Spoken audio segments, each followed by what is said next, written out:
This librarian has 7 ways to throw fake news in the garbage. Number 3 will shock you. Click here to find out more. If you don't click, you'll never know. Hi, I'm Mac Freeman, branch manager with the Gwinnett County Public Library. If you're like me, you are constantly looking for ways to stay informed about all of the important things that are going on in the world.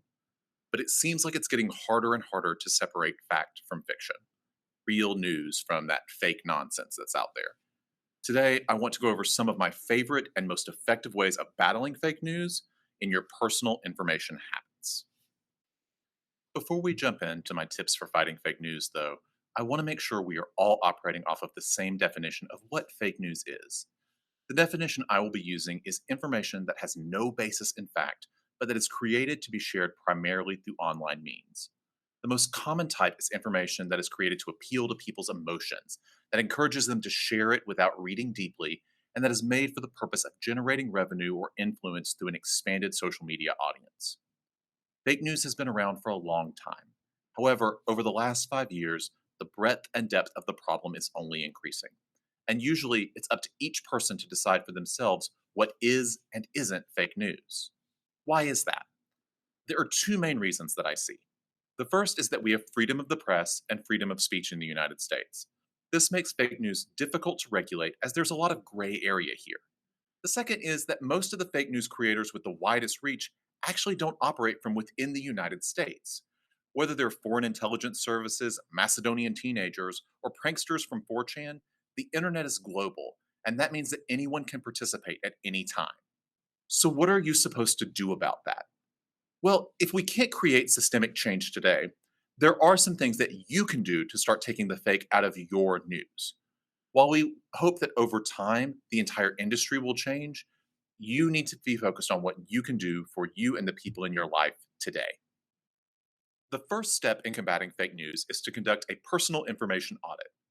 Where do you get your information from? Is it from local news, cable, a news website, radio, social media, a print newspaper, a friend or loved one, or somewhere else? If you're like most people, your information seeking habits combine a mix of these sources. But understanding all of the places you're receiving news information will help to give you a broader understanding of your information seeking habits. A 2018 study by the Pew Research Center showed that television is still the number one way that people get their news, at about 49% of the United States population, followed by news websites, radio, and then social media. However, there's a lot of age discrepancy in media habits. For instance, millennials and Gen Z are much more likely to receive their news from online sources than are older Americans. Further, many people think that they consume information from a greater variety of sources than they actually do. Most people typically consult fewer than 5 sources on a regular basis. I certainly know that this is true in my own life. So, being aware of where you get your information is a powerful first step because you'll use that information with each of the tools we're going to be talking about today. Now that you have your sources, let's talk about bias. Bias is a prejudice for or against a thing, a person, or group compared with your preference for something else. The word bias, though, has a connotation that it's always a bad thing. We want to avoid bias in our personal lives so that we can be more fair and equitable. And there's nothing wrong with that. In fact, that's commendable. But bias when it comes to news sources is a bit more nuanced because, with rare exceptions, every news source is biased. News agencies are made up of people. They have editors and publishers and owners, and all of these people have opinions about what stories should be written, how they should be framed, and what gets more emphasis with the limited amount of space, time, and resources they have at their disposal. They also understand that, by and large, they attract a particular type of audience. As such, it behooves them to create content that fits within the framework that their audience wants to see. Ultimately, there is nothing wrong with this, in my opinion. The media landscape in the United States has enough high quality options out there from across the political spectrum that all sides have the opportunity to get covered.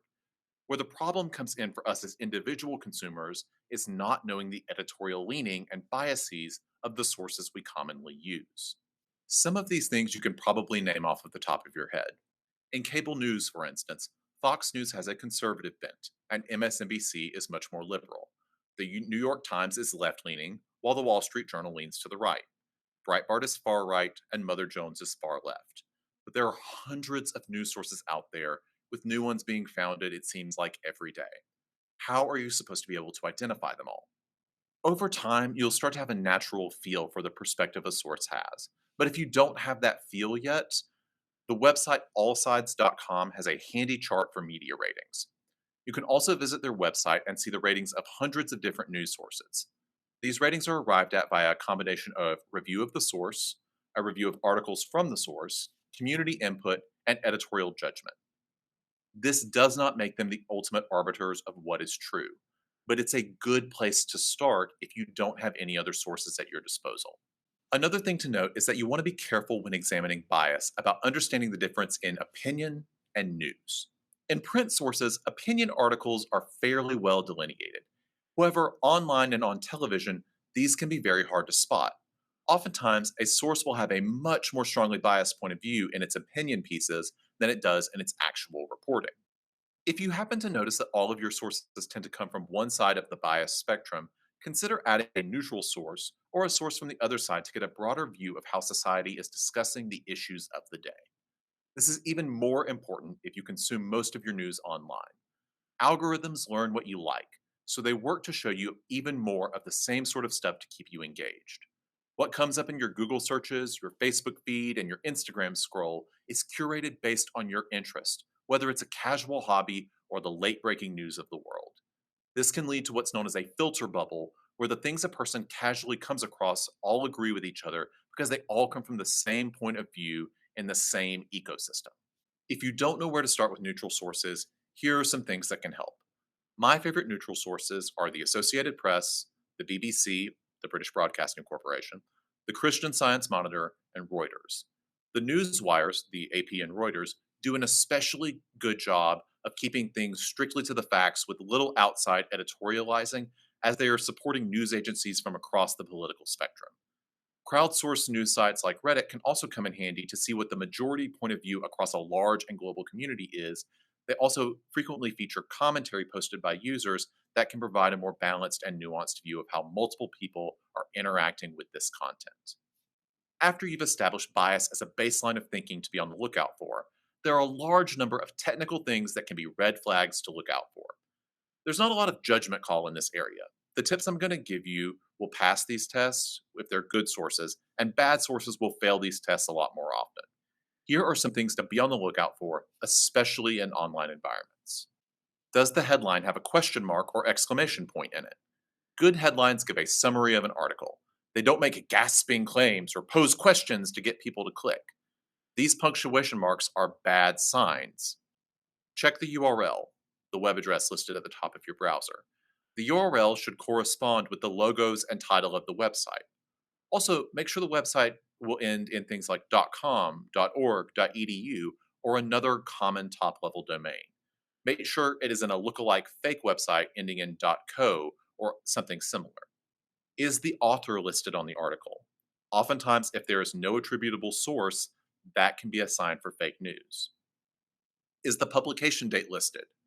Fake news purveyors often don't list publication dates because they want articles to go viral again and again, no matter what time they get picked up. How is the grammar, syntax, and general ease of reading? Many fake news purveyors don't speak English as a first language, so odd sentence structures and formulations may be a sign that a translation engine was used. Do the pictures look photoshopped? Poorly edited images will never appear on a real news source. And lastly, are there links to source material? Most news articles that talk about laws, orders, decisions, and other things like that will link to accompanying documentation. You want to get as close to firsthand information as possible when you're finding out your news. Once you've applied all of these standards, though, sometimes you need to treat news like a nice glass of wine. It needs a minute to breathe. This is especially important for news that is late breaking or happening in real time. Unless the information being presented directly impacts your health, safety, or well being, I would strongly encourage you not to follow up to the minute news. Oftentimes, this information is low on details and context, is easy to manipulate into fake news headlines, often relies on rumors and conjecture, and has not had time to be adequately fact checked by reputable sources. Except in very particular circumstances, There is no reason to read the news as it's happening. Reading the news once or twice a day allows for adequate time for information to be compiled in a way that provides a more cohesive and informative story. On the flip side, though, I think that there is also space on the other side of consuming news to allow for more time. Once you've read information about a topic or the latest breaking story, give yourself a chance to digest it. What does this information mean to you? How does it tie into the things you already know? How does this affect your family or your community? Why does this information matter? Instead of thoughtlessly consuming as much information as possible, this gives your brain a chance to put the new knowledge in context. And it may also point out, upon further reflection, that the information has holes, biases, or lacks details that weren't apparent when you first encountered it. Fake news thrives on urgency and immediacy. Resist the urge and give yourself some time to stop fake news dead in its tracks. Sometimes you'll be encountering sources you've never seen or heard of before. That doesn't necessarily mean that they're bad, but you'll want to evaluate it before believing anything that it says. In libraries, we often use something called the CRAP test to analyze this. CRAP, or CRAAP, stands for currency, relevance, authority, accuracy, and purpose. Let's look at each of these steps in order. First, currency. When was this information published? For anything related to breaking news, you're going to want the most up to date information possible. For instance, COVID-19 models from March are historically interesting, but ones from this week will be much more useful to you when looking at information. Try to find a publication date at the top or bottom of the resource. If there's no date at all, remember that that's a red flag. Second, we've got relevance. Is this information important to you and your current information seeking needs? Why are you looking for this information in the first place? Are you trying to stay informed, learn about a topic, learn a detail that is personally relevant? Relevance is often something we do without thinking about it. If something doesn't catch our interest, we don't click on it. But before clicking on random things, ask if the content is relevant to you and your information searching needs. Third, we have authority. Who is the author and publisher of this piece? Why did they write it? Do they have any apparent biases? This is where a lot of the tools we talked about earlier can come in handy. If you're unfamiliar with a source, it can be handy to just Google the name of the site you're on with the word bias at the end. This will give you other people's point of view on the source and may clue you into a bad resource. Our second A, and the fourth on our list, is accuracy. Are the claims in the headline and in the article supported? Are the sources credible? Do they link out to other sources? Is everyone else saying the same thing? Accuracy can be hard for us to innately know. After all, we're reading the news to learn stuff. But reputable sources will cite the credentials of those quoted, link to other sources, and accurately quote studies. If your sources are putting forth a lot of claims with little evidence, this can be a red flag that their accuracy might not be fully up to snuff. Finally, we come to purpose. This is often where fake news lives and dies. Why was this piece produced in the first place? To inform people, to outrage them, to get people to do something? The point of news is to inform. If something is attempting to do anything besides this, that points towards it having other motives besides being straight news. And when the purpose isn't to inform, the purpose is not to be news, and that should make you deeply suspicious of not only that article, but the source and the author itself. The CRAP test is especially useful for breaking news, sources you've never heard of, and doing a quick check of articles you're browsing. As you become a more thoughtful news consumer, you'll often conduct these checks internally without having to consciously do them. But let's say you've gotten to the point and you just don't know what to believe. You've used the CRAP test, you've examined biases, consulted multiple sources, looked for red flags, and you still don't know what to believe. This is where a fact checking website can be a useful addition to your repertoire. There are numerous fact checking sites out there, but here are a few that I find personally useful. Factcheck.org is a project of the Annenberg Public Policy Center. They often fact check political news and anything of particular interest in the zeitgeist. For instance, they have a page dedicated to ongoing fact checking of COVID-19 news. What I like about factcheck.org is that it includes a synopsis of the fact check of the beginning of the articles with details following. They consult experts and they leak extensively to external sources to back up their claims. Snopes.com is one of the oldest debunking sites on the internet. It can be very useful in debunking widely shared social media images, finding context for email chains, and getting answers to commonly posed questions that are targets for fake news. Lastly, LinkedIn may be an odd choice when considering fact checking websites, but it has a utility that no other site has. LinkedIn is a social media network devoted to careers and work. As such, people have often substantial pieces of their resume on their accounts. If someone is passing themselves off as an expert in the news, their LinkedIn profile, if they have one, should reflect that expertise and background. Their profiles may demonstrate a bias or affiliation that was previously hidden that may give more context to their statements. Fact checking websites don't have to be used every single day for every single article. Instead, they can be of use when claims are made and there is little agreement at times as to what the truth is. They often don't take a side, and they're just looking for the right answer. Because of this, they'll often challenge people of all political persuasions over time, which means that they are better sources than many when confronting these areas of concern. With all of these tools, though, the biggest piece of advice I want to pass along to you as you continue your work of becoming more conscious as a news consumer is very, very simple. You need to give yourself a break. Everyone gets fooled by fake information sometimes. The producers are very savvy and they work very hard to make their claims believable. But on top of this, I'm sure you've noticed that taking the time to evaluate information takes a lot more time and energy than just casually browsing the news or accepting everything you hear. It takes effort to think critically about what you've been exposed to. What that means is you will probably be able to consume less news critically than you were able to consume before. But that's okay. Armed with your high quality sources and your confidence in your own abilities, you may ultimately end up being better informed by reading less more critically than you were when you were reading more but letting it just wash over you. There is no way to be the most informed person on everything that's happening. The world is too complicated, and each of us are just plugged into too many communities. Personally, I care about what's going on in the world, nationally, in the state of Georgia, the Atlanta metro area, my hometown, in library world, in publishing, in the LGBTQ plus press, in my friends group, and so many more.